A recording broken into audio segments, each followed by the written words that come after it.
Good morning बच्चों, मैं आज आपके लिए लेकर आई हूँ कक्षा 10वीं का विषय हिंदी माध्यमिक शिक्षा मंडल भोपाल के द्वारा आयोजित पेपर।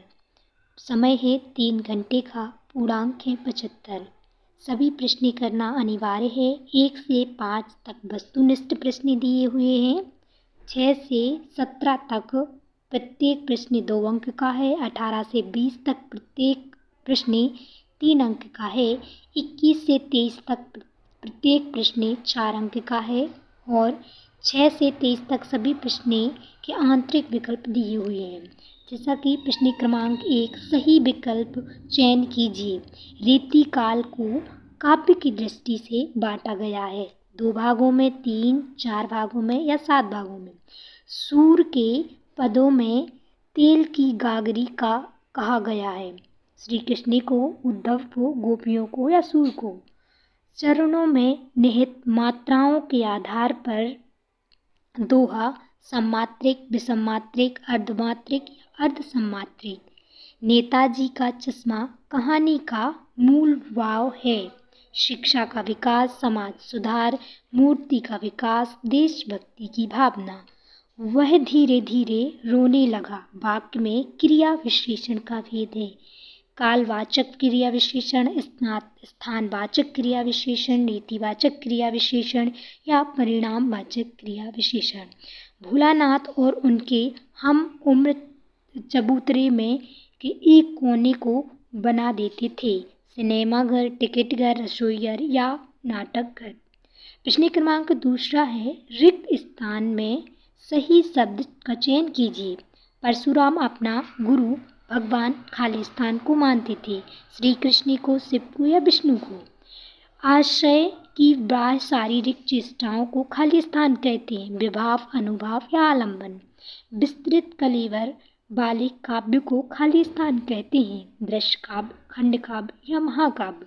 बाल गोविंद भगत की प्रभातियाँ खाली स्थान तक चलती थीं। कार्तिकेय मास, फागुन मास, चैत मास।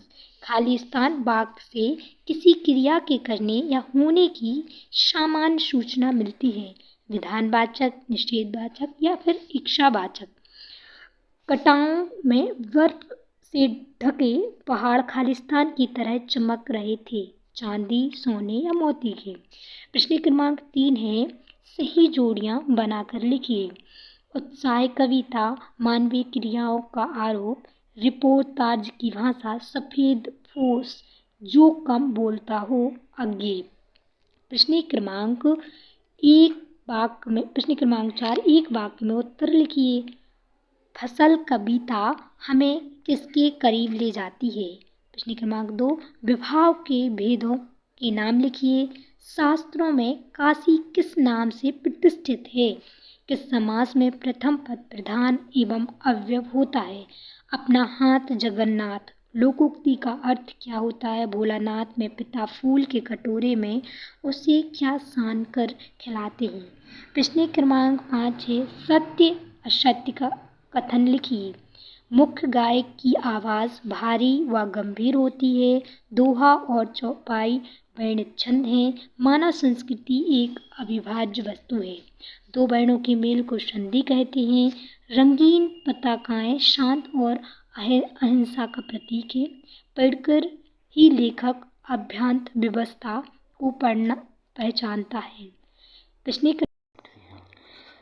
क्रमांक 6, रीति को श्रृंगार काल क्यों कहते हैं? प्रश्न क्रमांक 7, तुलसीदास अथवा नागार्जुन की काव्यगत विशेषताएं निम्नलिखित बिंदुओं के आधार पर हैं। प्रश्न क्रमांक 8, गोपियों ने उद्धव के योग की शिक्षा कैसे लोगों को देने की बात कही? प्रश्न क्रमांक 9, फागुन में ऐसे क्या है जो बाकी ऋतुओं में से भिन्न है? प्रश्न क्रमांक 10, खंड काव्य की 2 विशेषताएं। प्रश्न क्रमांक 11, चौपाई छंद की परिभाषा उदाहरण सहित। प्रश्न क्रमांक 12, आचार्य रामचंद्र शुक्ल के अनुसार निबंध की परिभाषा। आज प्रश्न क्रमांक 13, स्वयं प्रकाश अथवा मन्नू भंडारी की साहित्य विशेषताएं। प्रश्न क्रमांक 14, सेनानी न होते हुए भी चश्मे वाले को लॉर्ड कैस्ट क्यों कहते हैं? प्रश्न क्रमांक 15, बिस्मिल्लाह खां को शहनाई की मंगल ध्वनि का नायक क्यों कहते हैं? प्रश्न क्रमांक 16 निम्नलिखित वाक्यों के वाक्यांश लिखिए। प्रश्न क्रमांक 17 बच्चे माता पिता के प्रति अपने प्रेम को कैसे अभिव्यक्त करते हैं? प्रश्न क्रमांक 18 निम्नलिखित काव्यों का संदर्भ प्रसंग सहित व्याख्या दीजिए। प्रश्न क्रमांक 19 निम्नलिखित गद्यांश की संदर्भ प्रसंग सहित व्याख्या।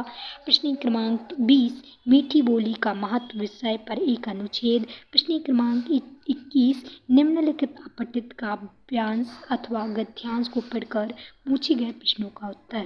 प्रश्न क्रमांक 22 अपने वार्ड में व्याप्त गंदगी को दूर करने के लिए नगर पालिका अधिकारी को आवेदन पत्र। प्रश्न क्रमांक 23 निम्नलिखित में से किसी एक विषय पर रूपरेखा सहित सारगर्भित निबंध लिखिए।